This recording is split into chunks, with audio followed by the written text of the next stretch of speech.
Essa busca pela verdade empreendida pela jovem Simone Weil, ela vai se refletir também na grande diversidade de conteúdos a qual ela se dedica. Ela tem muito interesse nas perspectivas orientais, como o budismo, como o hinduísmo. Tanto é que ela começa a ler o Bhagavad Gita, que é o livro da religião hindu, em sânscrito, né, na sua língua original. Ela também tem bastante interesse pela Grécia, também nos seus mistérios mais esotéricos, digamos assim. E ela tem interesse também no cristianismo, mas ela ainda não tinha, nesse momento, sido tocado da maneira mais definitiva, como será posteriormente. Então, antes de mais nada, ela tinha essa visão espiritualista, ela tinha essa vastidão intelectual, essa vastidão de interesses, que faz também com que a sua obra ela seja um tanto quanto dispersa no sentido do seu ecletismo, dos vários interesses, dos vários assuntos abordados. Mas isso é a exuberância da sua própria alma. De modo que precisamos lembrar que toda a sua obra é póstuma e toda a sua obra foi tirada daquilo que ficou conhecido depois como os cahiers, os cadernos de Simone, onde ela escrevia ali tudo que vinha ao seu pensamento, desde suas reflexões mais íntimas até as suas mais altas intuições espirituais. Então, voltemos agora para o momento em que a Simone já estava trabalhando na fábrica, já tinha passado por esse momento absolutamente difícil que fez com que ela escrevesse que a partir de então ela não conseguiria mais resgatar a leveza da sua juventude, porque era como se ela tivesse marcada com um brasão, tal qual os romanos marcavam os seus escravos. Então, quando aquela pessoa de uma complexão frágil passou a trabalhar 10 horas por dia numa linha de montagem, vivendo de um salário extremamente reduzido de operários, ela percebeu in loco a opressão esmagadora que se abatia sobre os trabalhadores. E aquele sentimento de quase escravidão, digamos assim, aquele esgotamento mental, aquele esgotamento físico que fazia dela quase um burro de carga, como ela mesma vai escrever nos seus diários de fábrica, aquele contexto fez com que ela tivesse ainda mais um olhar para o sofrimento, um olhar para o padecimento, mas fez também com que ela descobrisse uma dignidade que só pôde ser acessada a partir do momento em que ela chegou a esse estágio, digamos assim, de absoluto sofrimento, de absoluta perda de sentimento de valorização. Então é como se ela tivesse chegado no limite, e ao chegar nesse limite, onde ela estava quase esquecendo da sua própria dignidade, ela encontra então em si mesma um sentimento de dignidade que independe das relações exteriores. Ela descobre então um núcleo da sua intimidade, um núcleo da sua espiritualidade que faz com que ela seja ainda mais autêntica e compreenda que nada no mundo, nenhuma circunstância exterior vai fazer com que ela perca esse valor. Então, a gente tem uma ligação entre a Simone Weil, que trabalha numa fábrica, que se expõe à dor, ao sofrimento do operário, e a gente tem, a partir daí, com o encontro do sofrimento, uma passagem para Simone Weil religiosa. Claro, ela sempre teve essa tendência religiosa, mas ela não tinha um contato maior com a religião cristã. A família dela era judia, ela era uma pessoa muito mais voltada para as questões intelectuais, mas ela sempre se interessou por essas questões da espiritualidade, de uma maneira dispersa, de uma maneira vasta, de uma maneira eclética, mas ela sempre teve essa perspectiva da espiritualidade. Mas ela não queria ler os místicos cristãos porque ela não queria ser sugestionada. Ela achava que a experiência tinha que vir dela mesma. É como se ela já se sentisse dentro de uma verdade cristã. Então, alguns momentos da sua vida vão sensibilizá-la mais, vão colocá-la mais nesse portal, nesse limiar, né? Não mais entre a filosofia e a política, mas agora o limiar da filosofia e da religião. Então, quando os pais de Simone Weil percebem que o seu esgotamento físico chegou a um grau muito preocupante, eles trazem a filha para uma viagem e ela vai a Portugal. Quando ela está em Portugal com seus pais, ela vê então uma procissão onde mulheres de pescadores cantam algumas canções muito sofridas, muito tristes, e aquele canto chega até o seu coração singelo, até o seu coração quase puro, digamos assim, tocando-a profundamente de tal forma que ela entende naquele momento e ela escreve que o cristianismo é uma religião de escravos. Mas é preciso entender bem essa frase, porque ela complementa: o cristianismo é uma religião de escravos e eu no meio deles.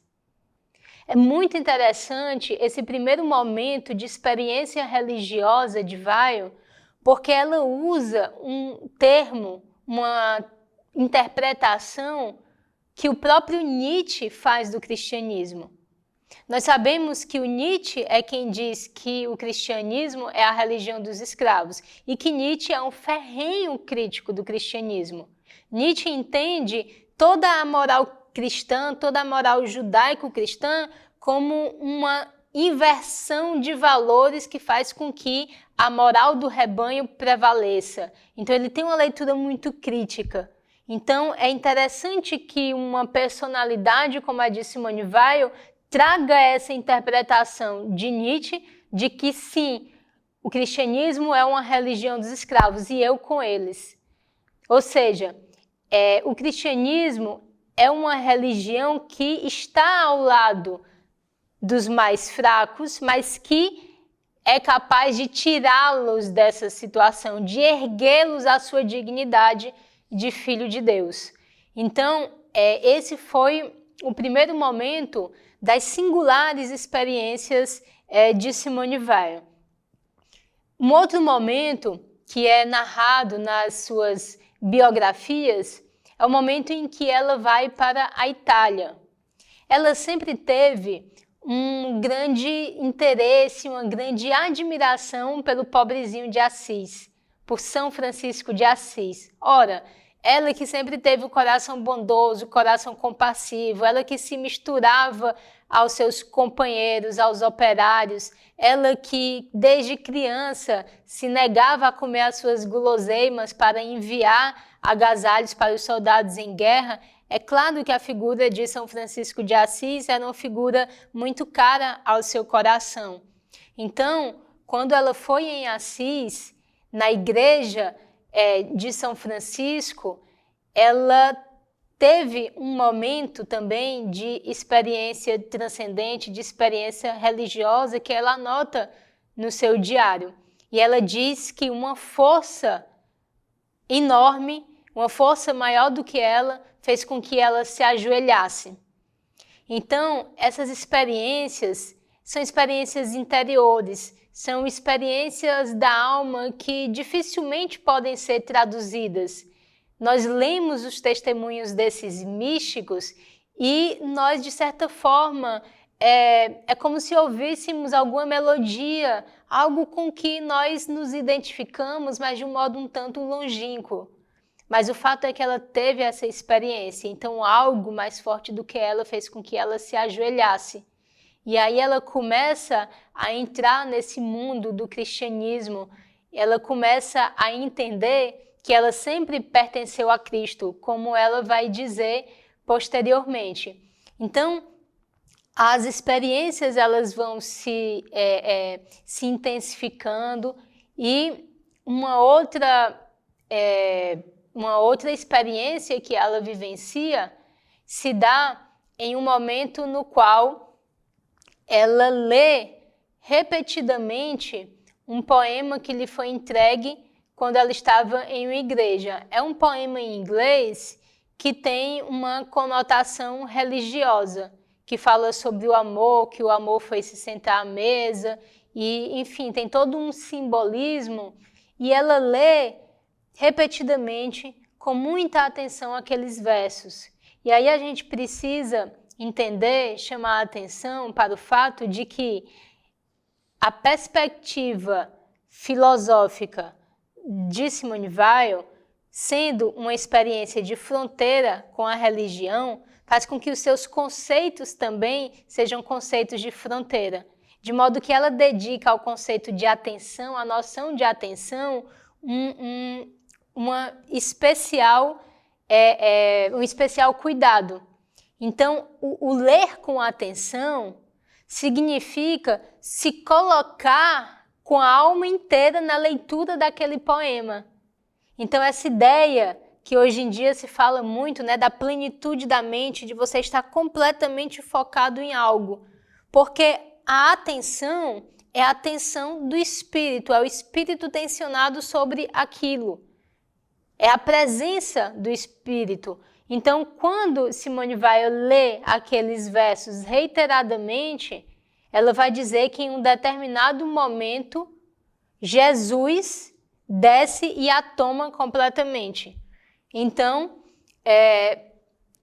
uma coisa é completamente improvável para os céticos, uma coisa completamente ininteligível para quem não tem essa tendência religiosa, mas que se aparece como uma experiência absolutamente fundamental na sua vida, a qual ela só vai se referir muitos anos depois. Então, ela se mostra ali não apenas como a professora de filosofia, não apenas como a mulher engajada em lutas políticas que foi dividir o seu salário com os operários, ela se mostra ali como alguém que está nos braços de Jesus Cristo. Então ali ela começa o seu movimento, né, de mística. E aqui a gente faz uma pequena pausa para explicar um pouco esse conceito de mística, essa noção de mística.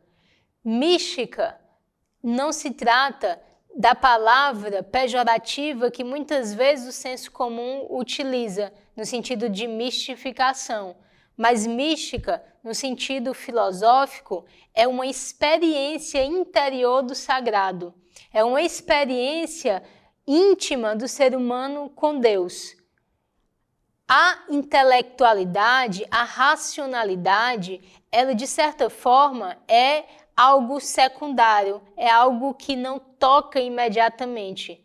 Quando você tem uma experiência absolutamente íntima e concreta, essa experiência se dá por uma intuição, que nós chamamos de intuição mística.